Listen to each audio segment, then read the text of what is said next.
우리가 하고 있는 업무에서 국회라는 그런 담론 하에서 무엇을 어떻게 해야 되는지에 대해서 의견을 모으고 생각을 가다듬는 시간은 소중하지 않나 그렇게 생각이 됩니다.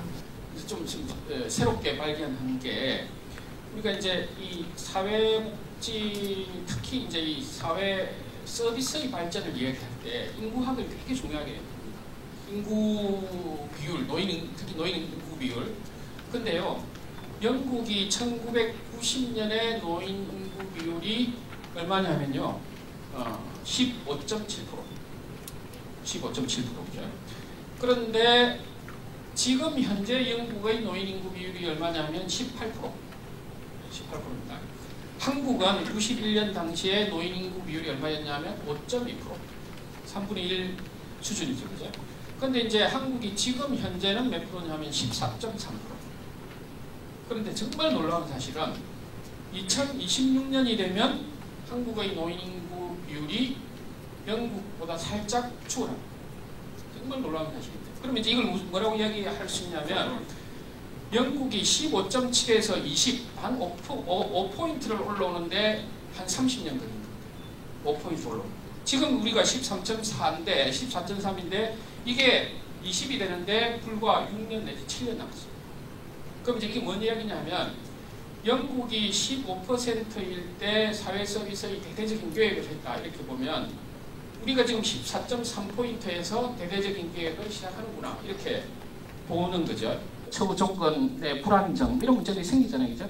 이런 문제들이 생길 때 그 처방을 우리가 10년 전에 했던 결단이 틀렸나 봐. 그럼 다시 제로로 갑시다. 이렇게 하는 방법도 있고 또 어떤 방법은 그 결단은 우리가 옳았다고 확신하는 거죠, 서로. 그러면 문제를 어떻게 고쳐나갈 것이냐 이렇게 어프로치하는 거가 있을 텐데 영국이 보여주는 특징은 그 정치적 보수당과 노동당의 정치적 정권 교체에도 불구하고 큰 프레임은 흔들리지 않는다. 다만 정권의 어떤 그 신념에 따라서 어떤 그 사회적 측면을 좀 더 강조하는 그 계획을 하기도 하고 반대로 조금 더 경쟁 중심으로 방향을 틀기도 하고 이런 약간의 변화가 있지만 일관되게 보여주는 것은 이렇게 한마디로 표현했을 때 이 선택과 공공성을 어떻게 잘 조화시킬 것인가.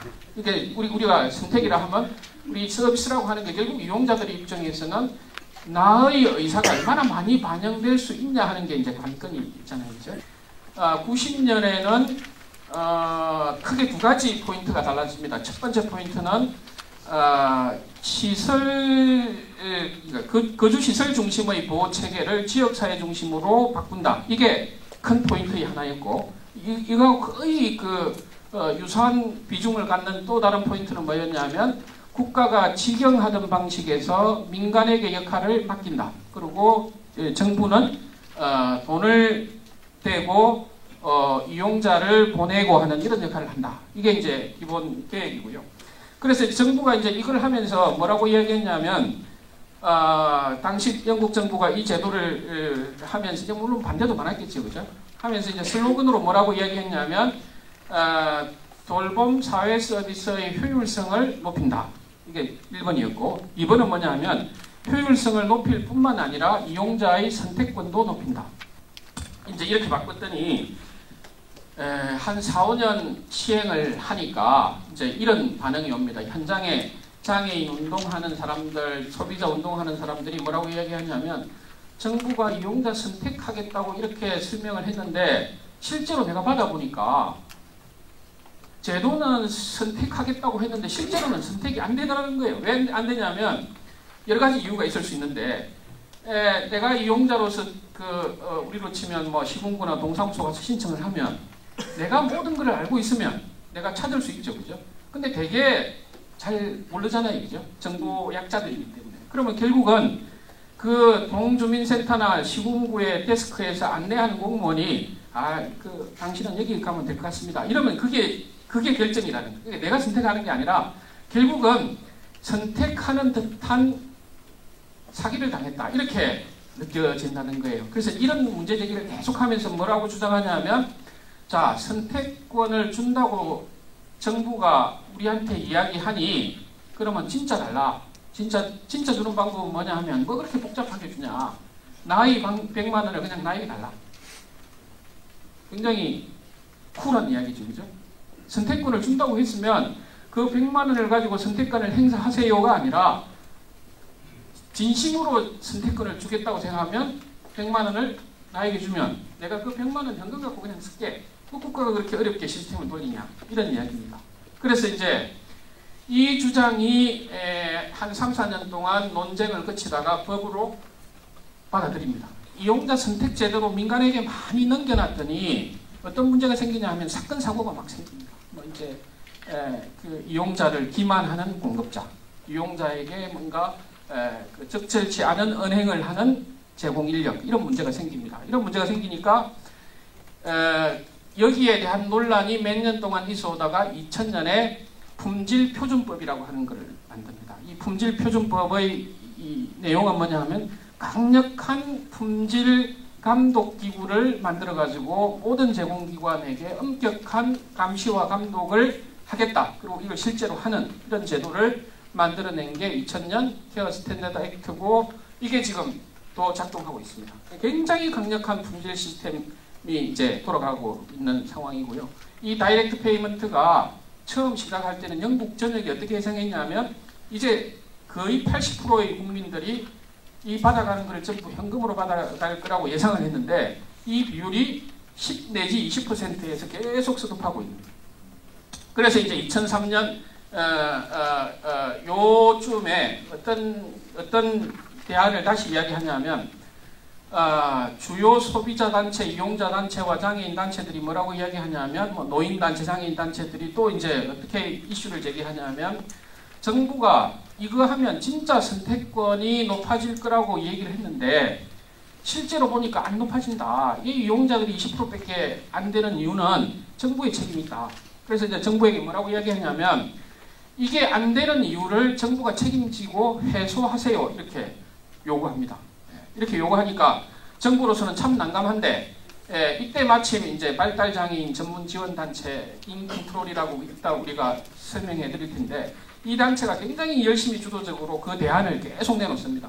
발달장애인 대표적으로 자기 의사결정에 상대적으로 좀 약하고 이렇기 때문에 이 사람들이 현금을 사용할 수 있도록 된다고 하면 전 국민이 다 현금을 사용할 수 있을 것이다. 그리고 우리 단체는 책임지고 발달장애인이 이 직접 현금 제도를 이용하도록 솔루션을 내놓겠다. 이래가지고 몇 년 동안 계속 자기 연구한 성과를 발표도 하고 정부에 주기도 하고 그래서 이제 이 과정을 뭐라고 이야기하냐면 퍼스널리제이션, 그러니까 모든 사람들이 가능하면 현금을 쓰는 것처럼 느껴지도록 하고 서비스라고 하는 것도 우리가 이런 거 있잖아요. 정부에서 주는 돈의 모든 서비스는 우리나라의 노인 요양과 비교해서 설명하자면 방문 간호, 방문 목욕, 주간 보호, 노인 요양 시설 여기에 범주를 정해놓고 이것만 딱 쓰도록 되어 있는 거죠. 장애인 활동 보조도 마찬가지로 활동 보조, 방문 간호, 방문 목욕 셋 중에 하나를 쓰라 이렇게 되어 있는 거죠, 그죠? 그리고 이거를 쓰는 방법도 방문 간호도 방문 간호 지정기관이 있고 방문 목욕도 방문 목욕 지정기관이 있고 그러면 이제 이걸 쓰는 방식은 현금을 받았더라도 지정된 종류의 지정된 기관만 써야 돼요. 그럼 이걸 가만히 생각해보면 사실 크게 달라진 게 없는 거예요. 이걸 현금으로 주나, 그죠?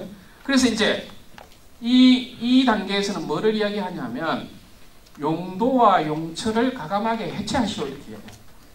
이제 용처를 해체한다는 말은 뭐냐 하면 지정받았고 지정 안 받았고는 너희들 일이지, 정부 너희들이 일이지 이용자 우리에게 중요한 게 아니다. 가장 우리에게 좋은 서비스를 할 수 있는 데를 우리가 찾겠다는데 왜 지정이라고 하는 단서를 다냐? 이거 해제하시오. 이렇게 이야기를 하고요. 그 다음에 용도에 대한 제한도 어떻게 요구하냐면 자, 왜 정부에서 받은 돈은 방문 간호, 방문 목욕, 활동 보조 꼭 이것만 써야 되냐? 내가 발달장애인으로서 애완동물 가게를 창업을 하는 게 나에게 가장 중요한 일인데 중고차 1,200만 원 주고 사고 싶은데 내 1년 그 활동 지원 총 액수 합치면 2천만 원인데 2천만 원 중에 1,200만 원 중고차 사는 데 쓰면 안 되냐? 우리가 상식적으로 이해는 안 되지만 맥락적으로 보면 너무 맞는 말입니다. 그죠? 똑같은 돈을 쓰는데 본인의 효용이 극대화되는 방향으로 쓰겠다니까. 그죠? 그래서 이제 이런 것들이 가능하도록 하는 대대적인 액션이 일어나는 이게 이제 2003년부터 한 10년 동안 이렇게 진행이 됩니다. 그리고 이제 2007년쯤 가면 저도 어떤 이야기를 시작하냐면 우리나라 노인요양제도 한번 생각해 보십시오. 이제 이 돌봄 서비스라고 하는 게 제도화를 잘 시키면 괜찮은 듯한데 어떤 문제가 생기냐면요. 나빠짐의 경로만 존재합니다. 그렇겠죠, 그죠? 자, 노인요양 3등급 받았어요. 그러면 좋아져서 등급에서 이게 벗어나는 사람들보다는 3 받으면 3 유지 계속하죠. 유지하다가 2로 나빠지고 1로 나빠지고 그 다음 돌아가시고 뭐 이렇게 되잖아요. 대개 보면. 이게 이제 시스템이 이렇게 만드는 거예요. 좋아지면 이전에 봤던 급여의 한 100에서 한 150 되는 요거를 제로로 하기 때문에 그런 상황을 받아들일 수가 없는 거죠. 그래서 이제 그 국가적으로 어떤 비판이 제기되냐면 실패했다. 왜 실패했냐면 통계를 보니까 이 시스템에 한 번 들어간 사람은 절대 나오지 않는다. 이 말이 되냐. 그리고 앞으로 그러면 인구 고령화가 아까 말씀드린 대로 계속 누적이 되는데 인구 고령화에 우리가 국가가 과연 대응 가능하겠냐. 이러면서 이제 지금의 국가 시스템이 틀렸다. 이런 비판을 많이 제기하니까 내놓은 게 뭐냐 하면 리에이블먼트라고 하는 건데 이건 이제 개념이 뭐냐 하면 어떻게 하면 그 국가 서비스 진입에 안 가도록 예방할까에 굉장히 총력을 기울이는 방식입니다. 그럼 예를 들면 우리가 이따 이제 뒤에 그 리카버리 허브라고 하는 사례를 소개 받으실 텐데 기본 개념이 뭐냐면요, 이렇게 뇌경색이나 뭐 이런 뇌졸중으로 갑자기 그 병원 가서 급성기 치료를 받고 한 2주 만에 퇴원을 해요. 퇴원을 하면 기능 상태가 이전보다는 뭐 10%, 20%, 30% 떨어져 있잖아요. 그죠? 그러면 이제 이 떨어져 있는 사람이 그냥 집으로 가면 지내지 못합니다. 그럼 어떻게 돼야 되냐면 바로 노인요양시설을 가거나 요양병원을 가거나 둘 중에 하나거든요. 그런데 이제 요양시설이나 요양병원을 가는 순간 다시 나오기는 어렵습니다. 누가 나오지 말라고 해서가 아니라. 그래서 이제 이거를 어떻게 줄일까를 고민을 해봤더니 이런 방법을 생각해낸 겁니다. 자, 병원에 퇴원하자마자 기능적으로 뭔가 향상이 필요한 모든 사람들을 한 달 동안만 딱 시간을 주고 집중 훈련하는 기회를 주는 겁니다. 그래서 이제 중풍 이후에 후유증이 있다. 그럼 한 달 동안에 자급치료사, 물리치료사 이런 굉장히 프로들이 한 달 내내 집중적으로 트레이닝 시켜가지고 다시 집에 가면 그럭저럭 생활할 수 있는 상태를 만들겠다 이렇게 하는 겁니다. 이게 이제 리에이블먼트 서비스인데 이 중에 예를 들자면 이런 것도 이제 포함되어 있는데 그 노인 부부가 같이 살다가 할머니가 갑자기 돌아가셨다. 그러면 이제 둘이 사는데 할아버지 혼자 남았다. 근데 이 할아버지는 평생 밥을 해본 적이 없다. 그럼 밥은 누가 가서 해줘야 되지. 근데 이제 이 서비스는 어떤 개념이냐 하면 이 집을 끼마다 한 달 동안 누군가 가가지고 할아버지하고 같이 밥을 하는 거예요. 그래서 이 할아버지에게 목표는 한 달 안에 할아버지가 스스로 밥을 하게 되면 이제 철수해도 되잖아요. 그죠? 그러면 이제 자립이 되는 거잖아요. 그죠? 이 개념입니다. 그래서 이거를 이전의 방식이 아니라 이거는 국가가 직접 국가 돈으로 그냥 완전히 국가 책임하에 하는 뭐 이런 서비스를 이때부터 출시하기 시작해가지고 이게 굉장히 이제 많이 확산되어 있는 이런 상태고요. 그 다음에 2014년에 이제 종합적인 제도 정비가 있었는데 이 제도 정비하면서 특징적인 게 몇 가지 있는데 이제 대표적으로 개인 예산이라고 하는 거를 이전에는 가능하면 지방정부가 적극적으로 하세요 이런 수준이었다고 하면 2014년부터는 나는 개인 예산이라는 이름으로 하고 싶은데 정부가 당신은 이거 하지 말고 그냥 우리가 알려주는 대로 하세요 이렇게 하면 나는 권리로서 난 싫다 이걸 다오 이렇게 대항할 수 있도록 권리성을 명확히 명시하는 거하고 그 다음에 이용자격 제도를 정비했다는 문제인데 이게 좀 복잡한 이야기입니다. 그래서 이건 그냥 제 원고에 설명이 되어 있기 때문에 이게 이제 제가 설명드릴 이야기고요. 그리고 이제 지금부터는 제가 설명 다 드렸습니다. 다 드렸고 그 다음에 자료에 이렇게 설명되어 있고 지금부터는 그냥 그림 보여드리면서 이게 뭔지 이렇게 쭉 보여드리고 이제 마무리하겠습니다. 자, 이거는 뭐 기본 사항이고요. 영국이 어떤 나라고 현재는 어떻게 돼 있고 복지부와 노동부와 이런 관계들이 어떻게 돼 있고 뭐 이런 얘기고요. 그 다음에 90년에 뭐를 바꿨다고 하는데 이 바꾼 게 아까 제가 말씀드렸죠, 그죠? 그래서 이제 조정자로 변신하고 그래서 결과적으로 어떻게 실제로 달라졌냐 하면 1993년 기준에서는 지방정부가 직접 제공하던 비율이 95% 민간이 5%였던 게 2008년에 가면 한 5, 6년 만이죠. 정부가 19% 민간이 81% 어마어마한 변화가 일어난 거죠. 그 다음에 현금 지급 제도를 도입한 거 이거 설명드렸습니다. 그죠? 이렇게 설명드리고 그죠? 그래서 왜 안 됐냐 하면 이렇게 첫째, 둘째, 셋째 그죠? 이렇게 세 가지 말씀드렸고 그 다음에 케어 스탠더드 액트라고 하는 거는 이제 이렇게 이것도 이제 스토리가 긴데요. 그냥 아까 말씀드린 대로 그래서 영국의 제공기관 관리는 지방정부가 하지 않습니다. 그러니까 중앙정부가 창설한 별도의 청과 같은 감독기구가 전담조직 한 3, 400명, 한 500명을 고용을 해가지고 품질관리, 전담 품질관리, 관리사라고 해야 될까요? 그래서 이거는 저는 어떻게 비유하냐면 약간 우리로 치면 국세청 조직, 검찰 조직 이런 것처럼 이렇게 중앙이 있고 그죠? 지방청이 있고 그죠? 이 사람들이 하는 이런 그런 수사하고 이런 거잖아요, 그죠? 세금 거두는 방식도 그런 식이잖아요. 이게 독립적으로 되어 있다. 그리고 이제 요거는요 한번 들어가 보세요. 이게 품질 관리를 굉장히 엄격하게 하면서도 이게 영국의 서비스 관리 사형제 이렇게 사형제 첫 번째는 이겁니다. 이게 가장 대표 선수고 마탱이고 이거는 이제 대출, 성인, 감독, 평가 이런 걸 하는 데고요. 들어가 보시면 들어가 보시면 네 이렇게 돼 있는데 요 들어가 보시면 정말로 너무너무 방대한 이야기들이 있습니다. 여기 이를테면 사회복지기관 하나를 찾아내면 거기에 대한 감독 히스토리가 다 나오고 평가 한 번 할 때 평가 보고서의 분량이 한 10페이지 정도 되는 정보가 생산되고 이런 식입니다. 꺼주시죠. 나중에 따로 한번 들어가 보십시오.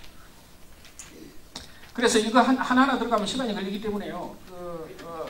제가 이 원고에 주소가 이게 다 있으니까 저는 사실 여러분들 우리 민간에 있는 분들은 요 홈페이지에 가보시면요 여러분들이 궁금해하는 대부분 이상이 다 있습니다. 요새 장애 쪽에 발달 장애 쪽에 챌린징 비헤이비어 이렇게 검색하면 논문이 아니라 어떤 가이드 같은 자료들이 한 30건 80건 이렇게 나옵니다. 예를 들면 PCP 이렇게 치면 하여간 여러분들이 고민하는 어떤 주제도 약간 가이드라는 이름으로 요 안에 검색하시면 그 다음에 이제 요거는 뭐냐면 우리나라 신원조회 같은 거, 그러니까 이 일을 하면 안 되는 사람이 어플라이하면 못 들어오게 차단하는 장치. 그다음에 이거는 이제 교육훈련, 우리 보건복지 인력 개발하는 것 같은 거죠, 그죠? 이 네 박자가 굉장히 긴밀하게 돌아가는 구조를 갖추고 있다. 이거 한번 들어가 보시면 될 것 같고요. 그다음에 이제 아까 개인 예산제 말씀드릴 거죠. 이거 내용 아까 그래서 이제 선택을 방해하는 거를 제거하는 거의 서비스 이름을 브로커가 하는 일, 중간에서 브로커죠. 브로커 이렇게 쳤고요. 그다음에 이제 이게 무슨 도표냐 하면 2014년 기준으로 개인 예산제가 얼마나 활용되어 있냐 하면 거주 서비스, 그러니까 케어홈이나 뭐 이런 거는 개인 예산이 대상이 안 됩니다. 홈베이스 서비스만 대상이 되는데 홈베이스 서비스 이용자 62만 명 중에서 80%가 개인 예산을 사용합니다. 놀랍죠, 그죠? 근데 이제 여기서 개인 예산은 여기서 개인 예산이라 하면 어떤 거냐 하면 현금을 받는 것도 한 방법이고 또 한 방법은 뭐냐면 내가 A 복지관에 거의 한 80%를 이용하고 있어요. 그러면 A 복지관에 내 통장을 맡겨놓고 80%는 당신이 떼가시고 20%는 내가 딴 데 갈 때 넘겨주세요. 이렇게 하는 개인 예산도 있고 또 어떤 경우에는 지방 동주민센터나 시군구청 담당자에게 통장 맡겨놓고 내가 요렇게 설계해서 이렇게 쓰니까 돈은 당신이 쏘아주세요. 이렇게 하는 이거는 이제 정부 관리형 개인 예산제도 이렇게 이야기하는데 하여간 이 80%는 현금을 받는 것만 꼭 국한하는 건 아니고 이 80% 중에서 현금 받는 사람은 한 30% 된다. 네, 그 다음에 이 얘기를 아까 설명드렸죠, 그죠? 특징이 뭐냐면 정부 비용을 줄이기 위한 거고 집중 지원하고 정부가 전액 부담하고 6주 이하의 목표를 명확히 하고 능력 평가를 하고 가정 또는 지역사회 세팅에서 이용한다 이렇게 되어 있고요.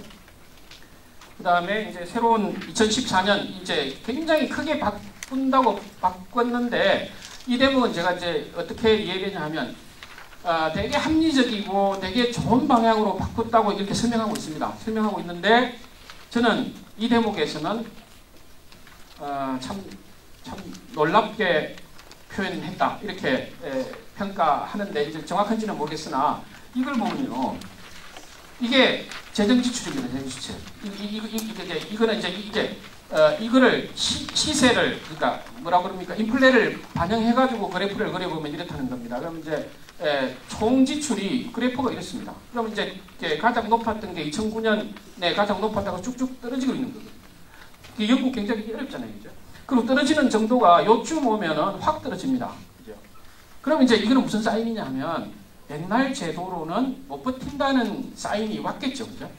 그래서 그렇기 때문에 큰 변화를 만들어냈고 큰 변화를 만들어낼 때 자 우리가 실패했습니다. 그래서 이렇게 바꾸니까 참아주세요가 아니라 우리는 이런 철학으로 갑니다. 이렇게 슬로건으로 제도 재편을 했겠죠. 근데 이제 결과적으로는 이런 걸로 봐서는 하여간 이렇게 녹록치 않은 상황인 것으로 보인다. 이렇게 보이고요. 이제 우리도 이제 이런 압박 늘어나는 시점이 올 거고 또 압박이 오겠죠, 그죠?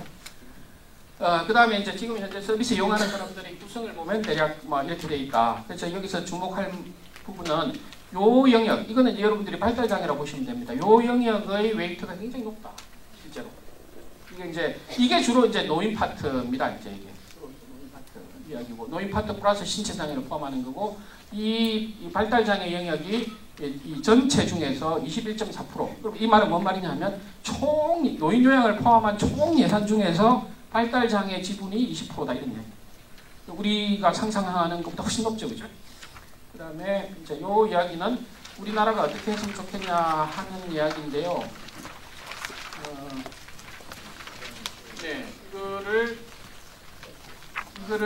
네, 이거를 설명드리면 너무 시간이 갈 것 같아서 그래서 하여간 제가 이 홍보를 마무리하면서 이런 겁니다.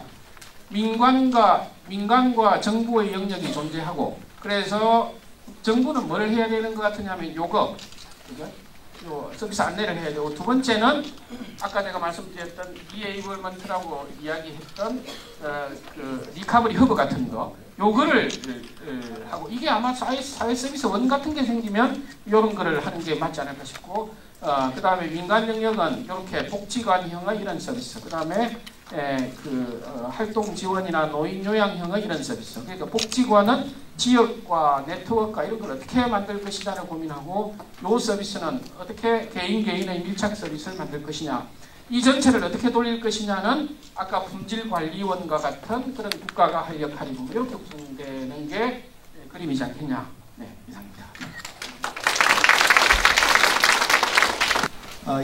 첫 번째 방문 기관은 베링턴 코트라는 곳입니다. 이 건물 입구와 외관이고요. 각 이제 집들이 그냥 빌라라 그래야 될까요? 이제 그런 집들이 있습니다. 좀 더 가까이서 보시면은 이런 집들이 있습니다. 저희도 방문했던 기관은요, 월체스처, 발음이 좀 영국식이 아니더라고요. 이해를 좀 해주시면 감사하겠습니다. 거기 있었고요. 여기서 제공한 서비스는 스포티드 하우징이라는 부분인데요. 스포티드 리빙을 제공하고 엑스트라 케어를 제공하는 별도 건물이 따로 있었습니다. 주로 대상은 이제 치매나 발달장애, 정신장애, 신체장애 이런 분들을 성인 대상이었습니다. 이제 스포티드 리빙이라는 곳에서는 발달장애인을 위한 거주 공간이 있었습니다. 1인 1실 구조였고요. 공용으로 하는 거실이 좀 있었습니다. 근데 전체적으로 이제 12개의 원룸이라기보다는 이제 원베드냐 투베드냐 이제 이런 개념이었습니다. 그래서 그런 게, 그리고 플래시라는 것은 아마 이제 영국에서는 이제 아파트를 이제 플래시라는 개념으로 이렇게 알고 있습니다. 엑스트라 케어라는 곳에서는 주로 이제 고령자를 위해서 했고요. 공동 사용 공간과 100개 정도의 개별 공간이 따로 있었습니다. 55세 이상은 또 가능했고요. 그쪽에 이제 발달 장애를 가진 분이 5분인데 점점 늘어나고 있다 이렇게 이제 표현이 됐고요. 올 비용이 있고 자산이 너무 많으면 입주가 불가하다. 케어 인력들은 이제 이렇게 구성이 좀 되어 있습니다. 집들은 좀 이렇게 생겼습니다. 베드가 하나 있고 거실. 그래서 우리나라의 원룸이라고 하기에는 약간 이제 공간들이 이렇게 구분되어 있는 그런 이제 형태였고요. 요거는 이제 투베드, 앞에 거는 원베드룸, 요건 이제 투베드룸 이런 이제 형태로 있었습니다. 주요 사업들은 이제 12개 개별 공간을 주면서 주로 발달장애인 개인 필요에 의해 필요한 것들을 진행을 하고요. 그다음에 이제 카운티 지원으로 운영되는데 입소도 카운티에서 직접 하고 있는 그런 형태였습니다. 엑스트라 케어 쪽에서는 여러 가지 이제 다양한 공간들을 갖고 있는 부분들이 있었고요. 일상생활 지원, 그래서 여기가 이제 아까 조금 비용을 지불하다 보니까 무슨 마사지, 이용, 목욕 이런 식으로 좀 더 다양한 서비스를 비용을 지불하면서도 할 수 있는 서비스들이 있었습니다. 이 기관들을 봤을 때에 전체적으로 일단은 이제 1인 1실이라는 이런 부분이고요. 그 다음에 저희들이 이제 질문을 해보니까 한 건물에 14인 이상은 사용하지 못한다. 이렇게 이제 최대 14인 사이즈로 하고 있다. 이렇게 이야기를 좀 전해드렸고요. 이런 부분들은 우리나라가 지금 우리 소규모화라는 부분에서는 상당히 이제 많이 갔지만 방향성에 대한 동의는 있는데 실제 그것들이 실제 행해지는 모습을 좀 보고는 왔습니다. 두 번째는 이제 지역사회의 어떤 그 영역들이 굉장히 중요한데요. 여기서도 여전히 장애에 대한 편견, 또 인식 이런 부분들에 대해서도 상당히 기관 노력들, 전문가의 노력들이 많이 필요했다라고 봅니다. 그다음에 이제 사적 생활을 굉장히 존중하는 형태의 그런 이제 거주 형태를 가지고 있고요. 이제 부모 자녀 세대 혹은 부부 이런 형태의 어떤 공간들도 같이 이제 하고 있었습니다. 여기는 이제 골든레인 하우징이라는 기관명이고요. 여기는 이제 제가 이제 요 사진은 그냥 이거는 이제 흔히들 뭐 인더스트리얼 파크라고 해야 되나요? 사무실만 잔뜩 있는 빌딩 그 속에 그냥 하고 있어서 그 기관이 이제 설명한 잠깐 들었어요. 이곳에서는 발달장애를 가진 사람에게 살기 좋은 주택을 제공한다라는 이런 이제 방향성과 사업 내용들을 갖고 있었습니다. 매년 100명 이상의 장애인들에게 주로 스포티드 하우징을 제공하기 위한 일들과 있었고요. 비전과 미션과 가치들이 주로 이제 그런 쪽으로 이게 이제 그 맨캡이라는 그 영국의 그 비영리 단체와 굉장히 긴밀하게 일을 하고 있었고요. 그다음에 이게 그 스포티드 하우징이라는 그 주택과 관련된 일이 되다 보니까 주택 조합, 개발업자, 집주인 뭐 이런 여러 가지 부분들이 저희들이 평소에 생각하지 못했던 단어들 이제 연관성들이 좀 있게 되고요. 그러다 보니까 이제 그런 협력 기관들이 한 100개 정도, 그다음에 한 200여 개 지방 정부하고 같이 이런 사업들을 하고 있었다. 영국에서도 그 설명 내용 중에 우리 발달장애인들은 어디서 어떻게 살고 싶은가, 그래서 여기도 이제 70%는 독립적으로 살고 싶다 이렇게 표현이 됐는데 실제 이제 설명을 들으면서 보니까 현실적으로는 한 30%는 독립적으로 살고 70%는 뭐 케어하우스나 너싱하우스나 가족의 돌봄 이런 영역들이, 그래서 이제 원하는 거는 이제 7대3인데 실제 서비스는 이제 3대7로 이렇게 이제 저희들이 설명을 들었습니다. 이 기관이 하는 사업이 이제 영국 전체에 걸쳐서 스코틀랜드만 빼고 이렇게 하고 있었고요. 기관이 전체 집들이 1000세대인가 한 400채 정도. 그래서 이제 돌아 나오면서 주택개발회사인가 아니면은 공인 중개를 하고 있는 건지 이제 여러 가지 단어들이 많이 좀 떠올랐던 그런 기관이었습니다. 이 사업들은 이제 발달장애인에게 필요한 주택을 제공하고요.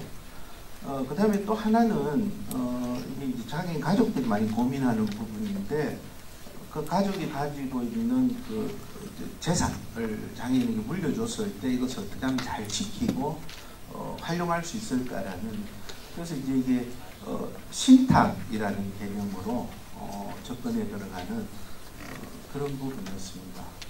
여기서 이제 사업을 하면서 주택 문제에 대한 부분, 건물 유지 관리, 뭐 일수리, 24시간 콜센터를 통해서 그 집이 어떤 뭐 파이프가 샌다든지 문제가 있을 때에 또 응급 출동하는 이런 부분들이 주로 사업들을 하고 있었습니다.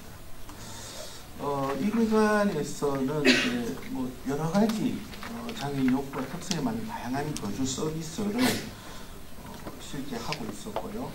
그 다음에 발달장애인을 위한 신탁제도 이런 것들이 눈에 띄었습니다. 저희들이 이런 내용을 보면서 좀 약간 생각했던 거는요. 정책적으로는 이제 거주 서비스가 결국은 상당히 이제 다양화된다라는, 이제 우리가 지금까지 생각 못했던 영역까지 이제 펼쳐지더라라는 것들을 좀 봤고요.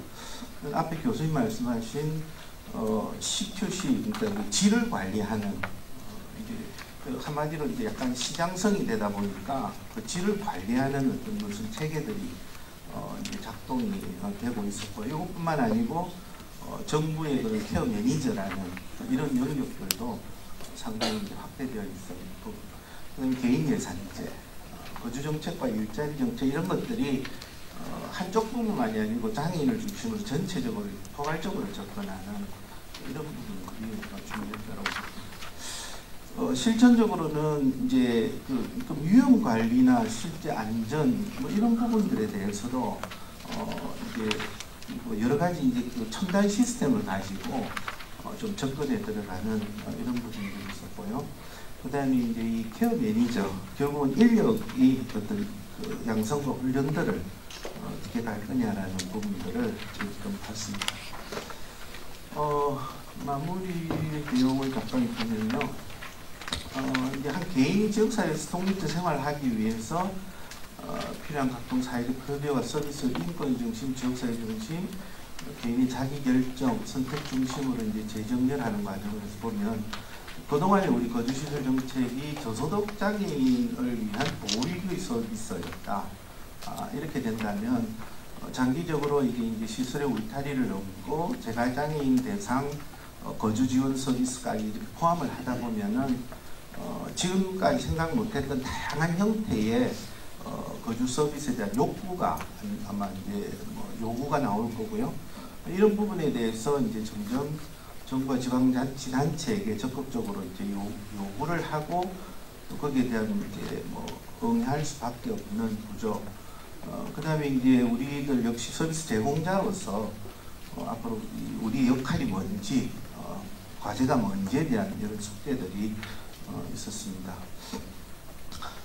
영국의 경험들도 여전히 지역사회 인프라가 부족하다라는 부분들도 있었고요.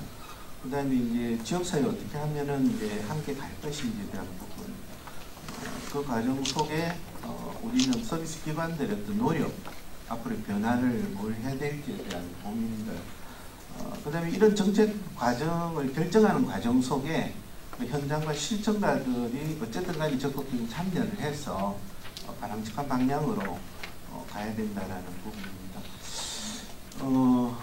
마지막으로 이제 저희 거주시설 같은 경우에는 사실은 장애인복지법은 개정됐습니다만은 시행규칙 같은 경우에 아직도 이제 개정이 안 된 상황이 되다 보니까 거기서 이제 사실은 현장에서 많은 망설임들, 더 앞으로 가지 못하는 이런 부분들이 빨리 이제 개정이 되어야 되지 않나 생각을 하고요.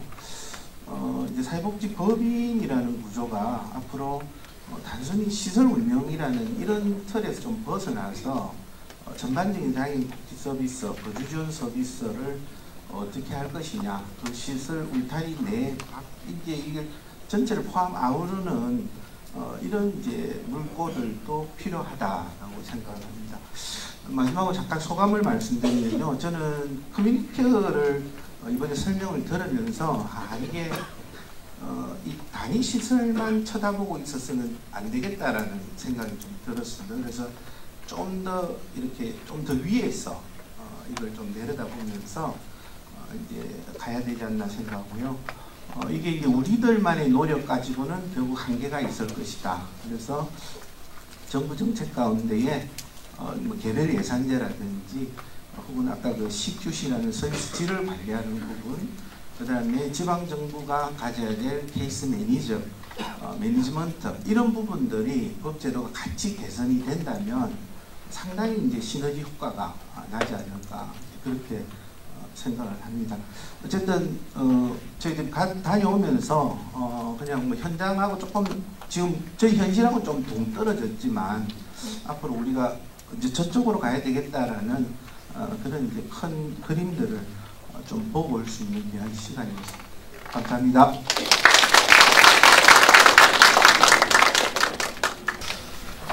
장애복지관의 역사적인 측면들을 보면 지체장애인들을 위한 이용시설인 장애기관이 1975년도에 생기고 나서 우리나라 사회에서 1982년도 서울장애복지관을 중심으로 해서 현재 장애복지관이 한 233개소 많이 좀 확대가 되어 있습니다. 초기에 장애복지관을 운영하는 과정 중에서도 사실은 이제 CBR에서 지역사회 중심 재활에 대한 부분들을 많이 강조를 하고 이제 실천했었는데요. 사실 저도 초창기 장애복지관 쪽에 근무했을 때 제가 서비스 쪽을 좀 담당을 하고 장애인 가정들을 방문해서 장애인 당사자의 요구를 좀 고려해서 빛반찬 서비스나 자원봉사 연계 등등 여러 가지 활동들을 했던 기억이 좀 떠오릅니다.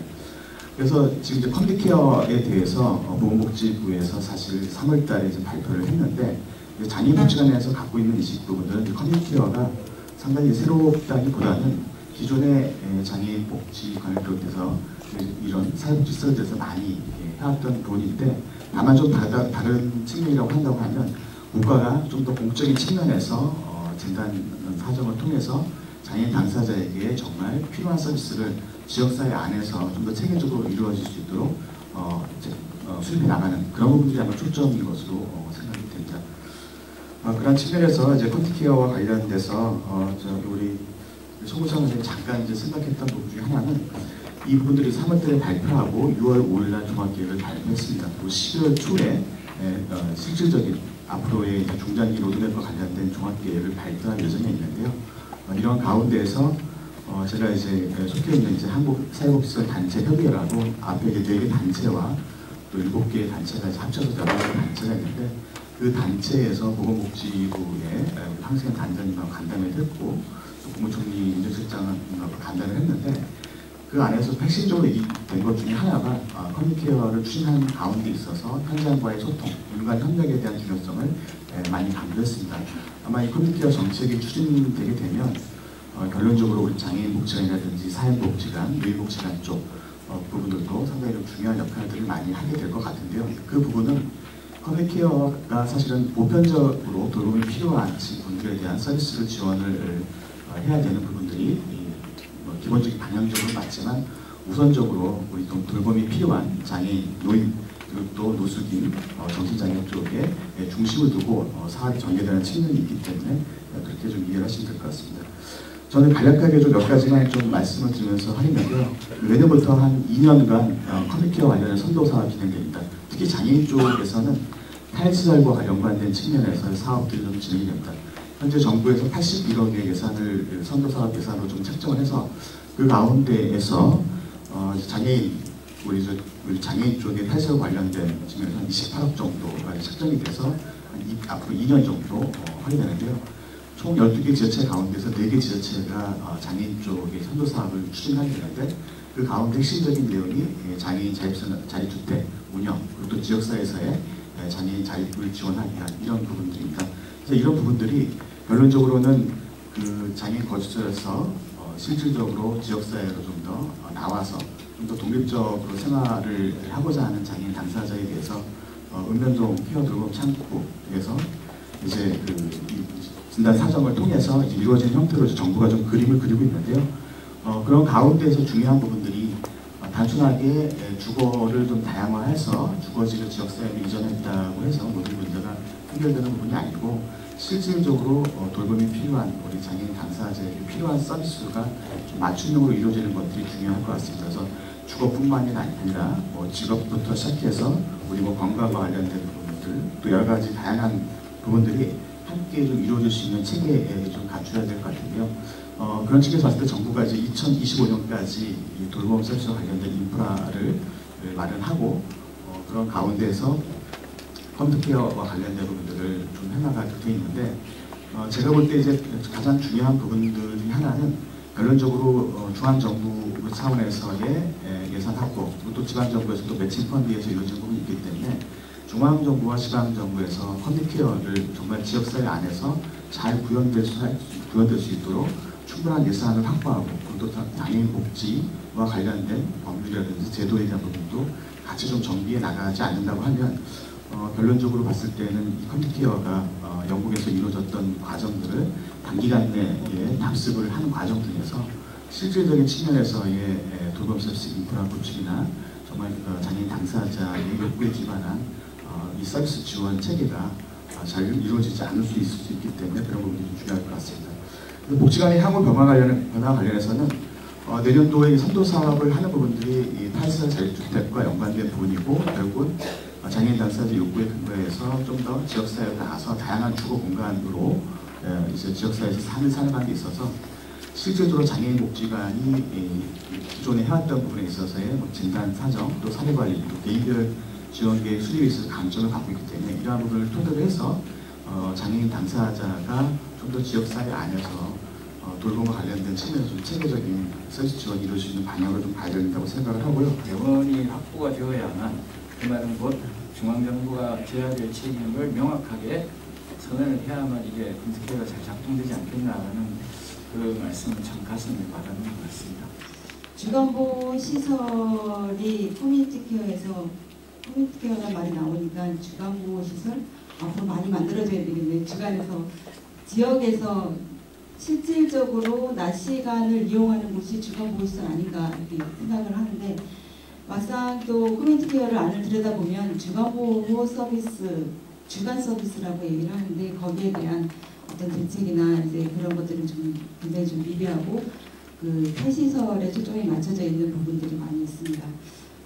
영국을 다녀오면서 이제 저희 장애인 주간보호 시설에서 주는 항의가 어떤 것들이 있는지 간단하게 좀 말씀을 드리겠습니다.